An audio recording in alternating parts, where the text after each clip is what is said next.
What it do, cucks? It's your boy the Hater up in this piece, and it's Monday night, so you know what that means. It must mean Hater's gonna do a Raw review, and that's true. I'm kind of doing a Hater on the road right now because I went to pick up some cigarettes. I'm gonna quit smoking real soon, but you know, until then, cigarettes are just a part of Hater on the road and honestly a part of Raw reviews. So with that being said, let's just get to it. You know, I'm gonna start off by saying a couple of things.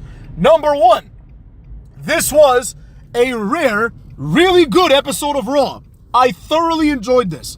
Now, goes without saying that a lot of the stuff that happened was also stupid. We're going to talk about all of that. It's going to be a long review, I can tell you that. But there's a lot of things that I thought were done well. You know what I mean? And I'll just go through things in order because I don't want to, give spoilers. I mean, we always go in order up in this pace on the Hater.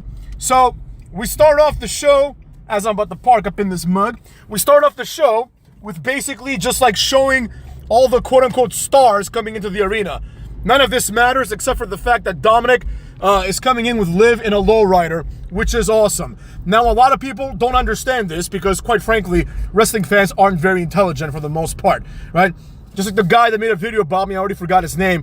That guy, he was like, oh, Hater likes Dominic? Yeah. And he's like, Dominic is an Eddie Guerrero ripoff. Yeah, that's the point. That's literally the point. The point is, you're supposed to hate him because he's not Eddie Guerrero. It's actually quite a great gimmick, especially compared to his other gimmick, which is just being Rey Mysterio's son. So with that being said, Dominic comes out, and it turns out that the car that he comes out in is also a toy, you know what I mean? Which I thought was kind of cool. But anyways, I digress. That's not really that important. The Hater took notes because I actually watched all of the episode. So we're going to go off the Hater's notes. After that, basically, the show kind of starts. Now, I will say there were a lot of commercials in the show, but that's to be expected nowadays on Raw, right? Basically, Dominic and Liv come out. Oh, there's also the brawl between Braun Strowman and Bronson Reed is still happening, right? Apparently, they've been fighting for a week. Whatever, right? Dominic and Liv come out. This was kind of bad. Liv basically cuts the same promo that she cut 2 months ago. She's like, I took everything from Rhea. We got it. You know what I mean? Rhea Ripley comes out, and I don't like her. You know what I'm saying? I thought she was cool when she first started out, but let's be real. This shit's played out. She comes out, and it's almost like she's no-selling all the beatings that she took. I don't mean she's no-selling the physical part, but she comes out like she's been beating Liv Morgan's ass for 2 months, right? She's like, I'm going to get you, Liv. And Liv's like, I've been beating your ass for 2 months. You know what I mean? In what world would Liv Morgan be intimidated by Rhea Ripley in kayfabe, right? Yeah, in the real world, Liv Morgan is half the size of Rhea Ripley. But quite frankly, Rhea Ripley, it's over. It's done. Nobody cares anymore. It's just like Bianca Belair. She was cool for about a week, and now nobody cares, you know? This kind of overrated nonsense for the female wrestlers has gotten out of hand. Bianca Belair is boring. Rhea Ripley is boring. Liv Morgan is actually kind of entertaining, but not in this segment.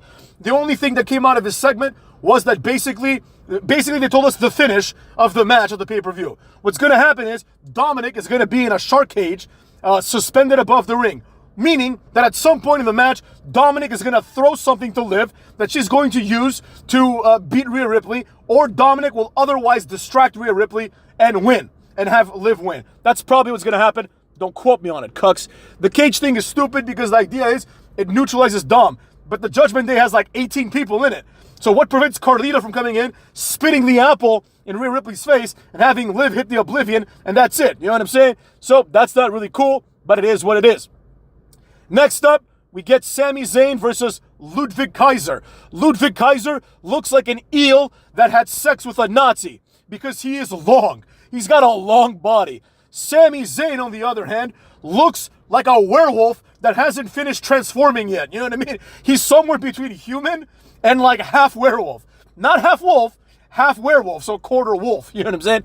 He also looks like as if every jobber fucked and out came Sami Zayn.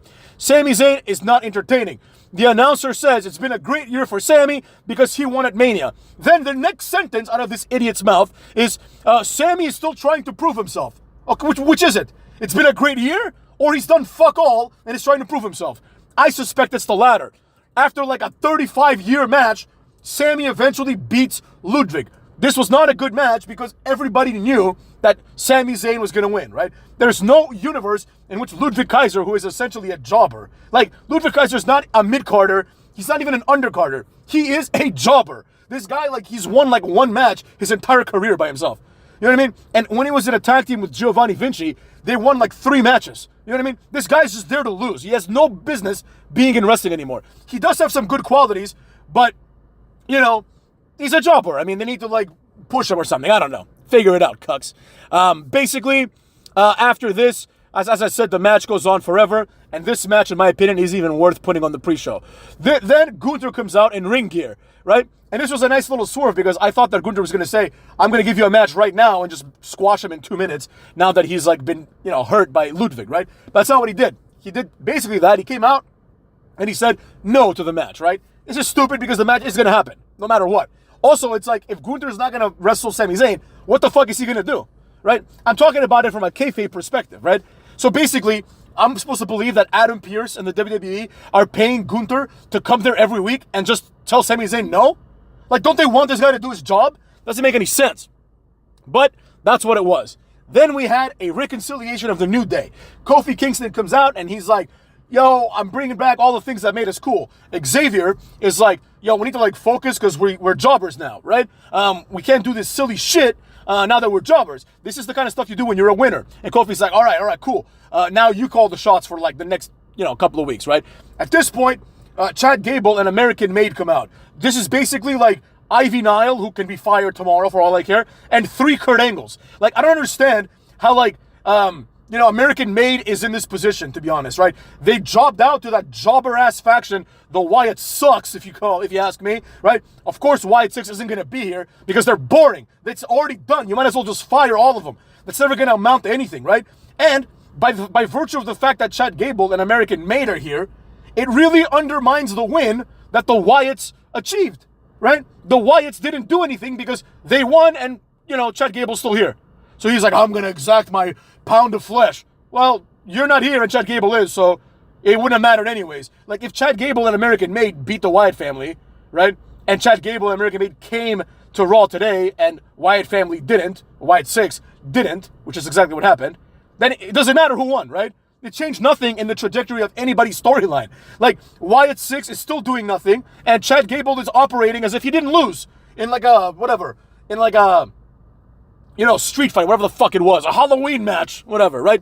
So, basically, they come out, and Chad Gable, this is the part that I didn't like. Chad Gable starts saying, like, oh, I'm going to teach these guys, the Creed brothers, how to win championships. And he's, like, talking down to Xavier Woods and Kofi. Xavier Woods points out that they're 12-time tag team champions. It's like they're like the most decorated tag team of all time. Kofi Kingston is one of the most decorated wrestlers of all time. You know what I mean? Now, granted, Kofi Kingston, I've always thought he was at most mid, right? Because Kofi Kingston, it's like he does 7 moves and 5 of them he botches every match. Like, every match, Kofi Kingston will botch like 3 moves, like, badly, right? But he is consistent in botching, and he's been there for a minute. So I give him props, you know what I mean? I have to respect him to a certain level, you know what I mean? But even Xavier Woods, more on him a little bit later, right? And basically, Brutus does this thing where he, like, laughs in a high-pitched voice. That's his gimmick now. He's got a high-pitched voice. I don't really care. That's a stupid, you know, ancillary gimmick. And they do a match. They're going to do a match. The Creeds versus the New Day. Then we've got Dragon Lee versus Carlito, who are both DLC characters. So you know they're jobbers, right? Dragon Lee comes out. When he was in the Indies, Dragon Lee was one of the prospects. Like, I thought it was him and Rey Fenix. And Rey Fenix has been signed by WWE. So hopefully at some point down the line, they do Rey Fenix versus Rey Mysterio, which I consider to be a lucha dream match, right? Obviously, Rey Fenix will never be as good as Rey Mysterio, and obviously, Pentagon, who's also been signed, is not as good as Rey Mysterio, but clearly, Rey Fenix and Pentagon are the 2 best Mexican wrestlers, like, in the world, aside from Rey, who is actually American. But you understand what I'm saying, right? Of the luchadors, they're by far the 2 best. It's not even close, right? Everybody else is a complete jobber. Santos Escobar sucks. Andrade sucks. They're just these 2 guys that, like, don't do anything. They're just there. They just drink tequila, right? Oh, Raw is ours, right? And then they don't show up to work for, like, 4 weeks. Whatever. It is what it is, right? Dragon Lee beats Carlito with the Destino, whatever the fuck he calls it, but it's basically Naito's move, the Destino. Rey Mysterio, who wasn't supposed to be there tonight, interferes. Once again, Rey Mysterio is awesome, right? one of my buddies was in town over the weekend, and he and I used to watch wrestling when we were younger. We watch it together, right? And he lives in a different state now, and he was saying like, bro, he just asked me because he hasn't watched in a while. He's like, is Rey Mysterio like the same Rey Mysterio, or did they put another guy under the mask? I said, no, it's the same Rey Mysterio. And he was like, wow. And I was like, yeah, Rey Mysterio rules. Anyways, next up we have Karrion Kross talking to Miz, but for the first time maybe ever, Karrion Kross is saying intelligent things. I can't believe it. Karrion Kross, one of the biggest jobbers of all time, is telling The Miz, hey man, like, nobody respects you, like, don't be a jobber, right? I actually like this direction of The Miz. The Miz is awesome. As everybody knows, The Miz is one of the haters' favorite wrestlers. The Miz rules. And there's no reason why The Miz should be, like, put in the back burner, right? The Miz is awesome. But Karrion Kross is saying this. Once again, the problem is the same problem that we had with, like, Chad Gable talking to Xavier Woods and Kofi. It's the same thing here. Karrion Kross has achieved absolutely nothing in this business and likely never will. The Miz is a multiple-time champion and a WrestleMania main eventer. So, Karrion Kross giving advice to The Miz would be like me giving advice to Brock Lesnar on how to become, like, the world champion. You know what I mean? It's stupid. Doesn't make any sense. But hey, someone's got to do it, right? Then we have the match that didn't happen. Miz versus Bronson Reed. Braun Strowman comes out, and they keep brawling. However, even though this has been going on for weeks now, and I hate things that go on for weeks, this was awesome. Once again, for like the third consecutive time, Bronson Reed does something that either we've never seen or we've seldom seen. The whole brawl was predicated upon the fact that all these jobber security guards, right, are getting destroyed by Braun and Bronson. Now, this did what it was supposed to do. The whole idea is you have these two Godzilla types, these two kaijus ready to kill each other, right? And this sold that well. The best part, of course, was when Bronson Reed climbed to the top turnbuckle to do the tsunami. The security guard tried to stop him. He basically, from the top rope, just throws them around. They end up in the 69 position, and he just does a tsunami on two guards that are in the 69 position. Now, because one of the guys is elevated, you could tell that this probably hurt like hell. It was awesome, right? Then the match, the segment continues this way. It is what it is. The match is going to happen next week. I'm actually looking forward to that. So this was a great segment because it did what good segments are supposed to do. It made me look forward to the next match. This kind of build-up, I'm all about. I'm all for it, right? If this is the end, like Bronson Reed versus Braun Strowman, last man standing, that's amazing. Like, who doesn't want to see that? You know what I mean? That's something everyone should want to see, and we're going to see it on Raw next week. I'm really looking forward to that. I think it should be a pay-per-view match personally, but whatever. I'll take it on Raw. You know what I mean? After this, Drew McIntyre comes out. He botches the promo a little bit.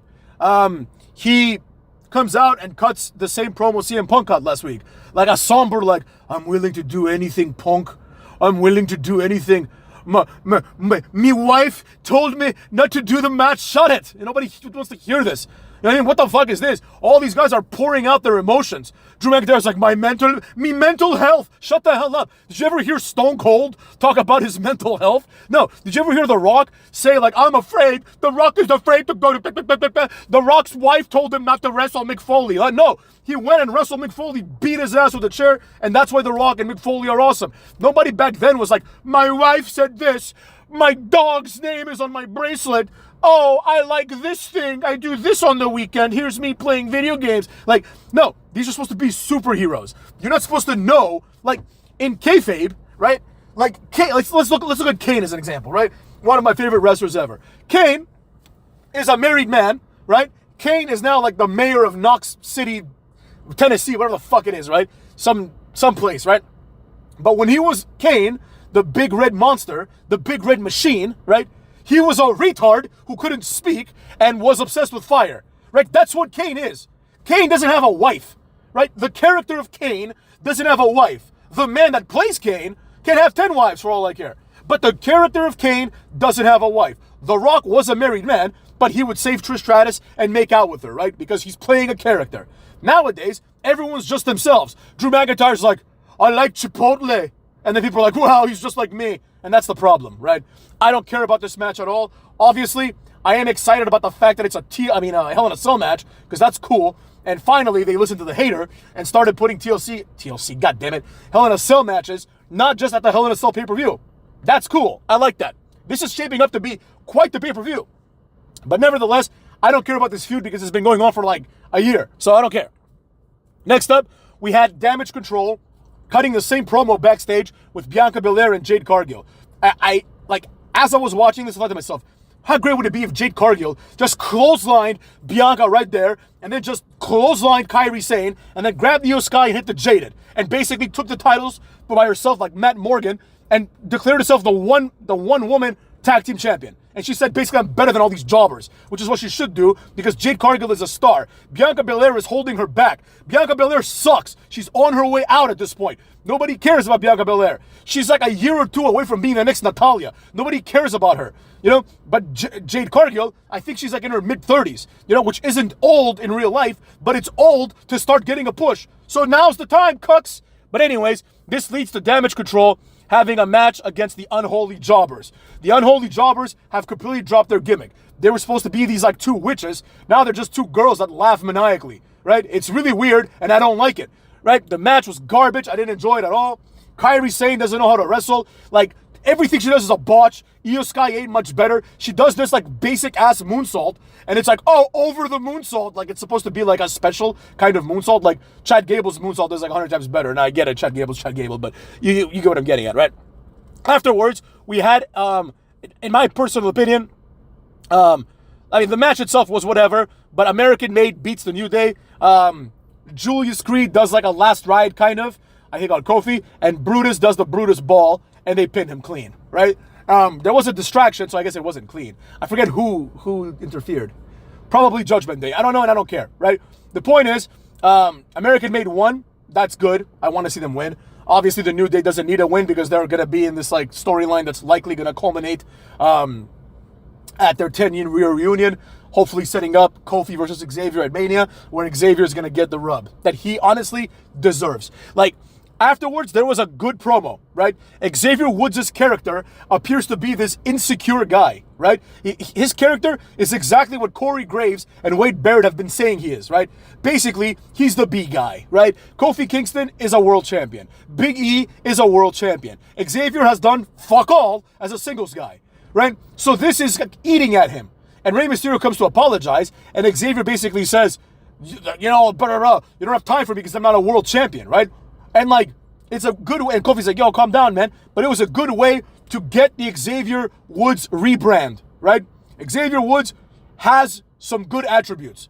You know what I mean? Number one, he cut several promos throughout the night. He didn't botch it. He did a good job. He looks good. He's a good-looking guy, and he's muscular. Now, he's like 5'8", but whatever. It is what it is. That's how tall he is. But for a 5'8" guy, he's jacked. He's a good-looking guy, and he can cut promos, right? And he's charismatic. What more do you want? You know what I mean? The only problem is, like, because he spent 10 days, you know, playing a trombone, now it's like he'll never be taken seriously, and he's probably like in his late 30s. But whatever. He's still got time. I hope he gets a push. I really, really do. Next up, we have the final match, the main event. Mid-card Jey Uso comes out. I will say this, and I wrote this before the match ended. I wrote here in my notes, he's grown on me. He has a great entrance and also one of the best theme song shifts of all time. What I mean by that is that his theme song was, you know, obviously it was like, day one-ish, like with the Usos. Welcome to the Uso Penitentiary, which was stupid. The Usos were stupid, right? I don't know who was behind that, but Uso Penitentiary was dumb because the Usos all of a sudden started acting black based on nothing, right? They pretended they were like these thugs. It was really, really weird. Before that, it was even worse. They would come out and do the haka. Like, enough, man. It's like men wearing skirts dancing before they have a fight. Whatever. Dude, I don't want to hear this shit. You know what I mean? The current presentation of Jey Uso is much more entertaining. He is presented as a man of the people, right? And here's where my respect grows for Jey Uso. This push was not organic, obviously, right? Jey Uso got the push because Jimmy Uso got injured and because Roman Reigns was the champion. However, I will say this. That's half of it. The other half is him organically getting over. The only thing that Jey Uso is missing, and a friend of mine were talking about this and he alluded to it without even knowing about the Samoan moveset, right? Is that he has 5 moves. He's got the Samoan moveset and now he does the spear as well, which is an honorary Samoan moveset move. Jey Uso can differentiate himself by doing some other moves. That'd be pretty cool, I think, right? Like, Jey Uso can do like, I don't know, just do a vertical suplex. You know what I mean? Do something like that. Don't do the super kick for like a year, right? Do something that makes you not feel like an Uso. You know what I mean? Because we have 2 of them, right? So, with all that being said, the match started. Jey Uso comes out. He's over as shit. His theme song is awesome. It's just me, Uso, day one-ish. And it really hits because it is just him, right? His entire family turned their back on him, and it's just Jey Uso now. I mean, he's got like Sami, Zayn, other shit, but whatever, right? Then Braun Breaker comes out. Braun Breaker, everybody knows I'm very bullish on Braun Breaker. Braun Breaker is a megastar, right? For me, it's LA Knight and Braun Breaker. I'm not sure which one's the number one guy in the company, in my opinion. Probably Braun Breaker, if I'm being honest, right? Braun Breaker is just, he has everything that you need to have to be a world champion. The only thing is, he's like 5'10", right? It'd be great if he was like if Braun Breaker was 6'4", he would have been like he would have already main evented WrestleMania. You know what I mean? Because this guy is gifted, right? He's got all the attributes. Good-looking guy, strong, incredibly athletic, good at promos. He's got a pedigree, right? His uncle is Scott Steiner, one of the GOATs, if you ask me, right? And his dad is Rick Steiner, you know, who's obviously not as good as Scott, but also really good, right? He's got everything that you need to be a world champion. And that was the story that was being told tonight, if you ask me, right? I skipped around the match because there was like some commercial malfunction with Hulu TV. But nevertheless, I caught the end of it, right? And there was a part, and you know, I watched most of it, I would say. There was a part where basically, and he's done this before, so this is nothing new. But basically, Braun Breaker runs up the turnbuckle like he's running upstairs, right? He doesn't miss a step, goes up to the top turnbuckle while there's another guy there, does a taunt. He does a taunt, motherfucks, and then he snaps off a Frankensteiner. Ode to Scott Steiner. He does his uncle's move better than his uncle, which, you know, is not saying much because Scott Steiner was always kind of sloppy. But nevertheless, the point is, this guy is an otherworldly athlete, right? He runs at 23 miles per hour, the guy kept telling us, right? And the reality is what the reality is. This guy is built different. Now, you can look at him, and this is what I was thinking when I was in the elevator. You can look at Braun Breaker and you can look at an Obafemi. And if you think that Obafemi is anywhere close to Braun Breaker, you're just, I mean, I don't want to say you're stupid because everyone is allowed to have their opinions, but you're just wrong, right? And that's why Obafemi is the mid-carder, you know, in NXT. And now, as far as I'm concerned, Braun Breaker is headed to the main event, right? He's headed to the main event. Gunther's title reign has been a colossal disaster. Nobody gives a shit about Gunther, right? Like, in the pay-per-view that's coming up, if this match is a pay-per-view match, him versus Sami Zayn, it's going to be the opening match, right? Or probably not, because it's not even good enough to be the opening match. It'll be like the second match. It'll be like the most bullshit match. There's like 4 matches that are more interesting, right? If you threw like Braun Strowman and Bronson Reed into the pay-per-view, it would be like the least interesting match in the pay-per-view. You know, nobody cares about Gunther. Nobody cares about half werewolf Sami Zayn, right? As far as I'm concerned, the haters' prediction should come true. I said many months ago, before Braun Breaker debuted on the main roster, he should just debut, spear Gunther, right, for the IC title and squash him. He should now do this with a World Heavyweight title. It's as simple as that. Jey Uso won the match, obviously, right? He's the new Intercontinental Champion. Now, I'm sure some of you probably thought that I would think this is bullshit. I don't. I actually really enjoyed it. This was good for a couple of reasons. Number one, I didn't think it was going to happen. Number two, Jey Uso, like I've said earlier, clearly deserves it to an extent, right? Jey Uso is everything that's right with wrestling. He was saddled with a dumbass, come out in a skirt like a racially humiliating gimmick and dance for the audience. Come out there, I'm gonna do the haka, like, the fuck, stop it, you're a wrestler, you know what I mean? You're not a circus clown. Then he was given another racially, like, humiliating gimmick and being told to act black when he's not black. I don't know if they told him to do that or that was his idea. But anyways, both these gimmicks are stupid as shit. But current Jey Uso, even though I don't like it, I don't like Yeet, I think it's stupid, but nevertheless, I recognize that he's doing good work, right?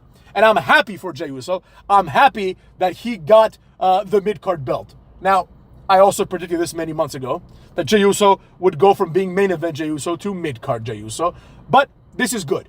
This makes me happy. Jey Uso is, out of everyone that they have, is the most worthy to be Intercontinental Champion, right? Unless you want to give it to like Rey Mysterio.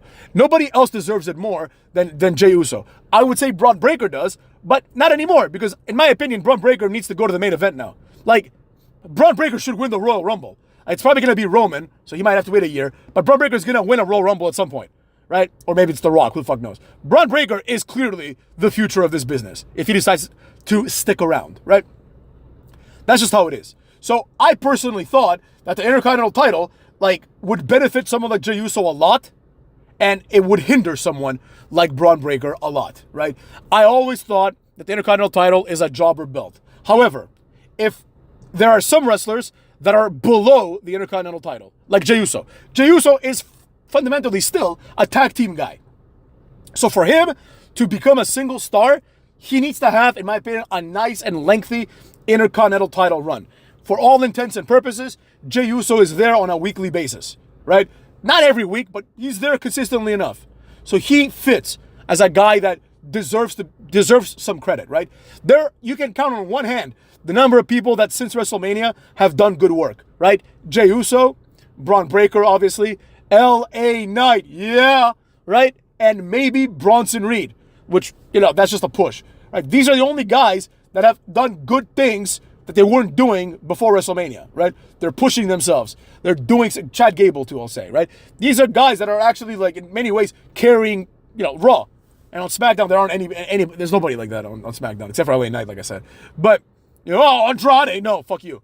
So the point is, we have to go with what is the best option, right? The best option is Jey Uso. Jey Uso hasn't had that many singles feuds. So if he feuds with Chad Gable or something like that, that's nice. Also, if they're going to do like a Bloodline versus Bloodline War Games match, which seems to be the most logical conclusion, right? You can have Cookie Rhodes and the Usos and Roman Reigns, right? Or maybe Sami Zayn, who cares? But if Jey Uso is the Intercontinental Champion, that makes the match more interesting, right? Because it just means that there's one more champion in this match. So, personally, I think that's great. I actually really enjoyed this match, and I also enjoyed the ending of the match. I will also point out that there's a part where after the first Uso splash, I wasn't sure if Braun Breaker was going to kick out or not, right? I was like, this is 50-50. And Braun Breaker kicks out at the last nanosecond. I'm not going to sit here and ramble on about this, but the fact of the matter is that out of all the kickouts I've ever seen, this was the crispest kickout, right? Second, maybe only to like Kurt Angle, right? Because Kurt Angle would always kick out at like the last millisecond, right? This was incredible. Now, in addition to this, I applaud whoever booked the match into having this kick out. So then when Jey Uso does the splash again, it's over, right? He's not kicking out at 2. You know what I mean? He's not Hulk Hogan. He's Braun Breaker. So with that being said, I really, really enjoyed this Raw. I'm going to give it a solid 9 out of 10. I know, this is probably the highest scoring Raw I've ever reviewed. This is one of the best Raws in the last several years, if you ask me. Because a lot of the things that happened made sense. A lot of things that happened were good. And the number of bad things, right, were minimal, right? The Dominic Mysterio promo, the segment, right, that was like, it was at worst, like, whatever. It wasn't good, but it wasn't atrocious either, That one was a low point. The Bianca Belair, Jade Cargill, Io Sky, and whatever the fuck the other one, Kairi Sane segment was stupid. The women's match was stupid. That's it though. Honestly, everything else was pretty good. Even Dragon Lee versus Carlito, for what it was entertaining. Dragon Lee won with his finishing move. What more do you want, right? Rey Mysterio, there's a lot of promos. There's a lot of storyline development with Xavier Woods, right? I like the direction that Raw is going now. For the first time in a fucking long time. And believe me, motherfucks, the hater wants to be objective. That's why I'm telling you the truth. Because it's easier for me to just say this segment sucked and just shit on everything. But that's not what I do. I always tell the truth. You know what I'm saying? And with that being said, take care of yourselves and go fuck your mothers.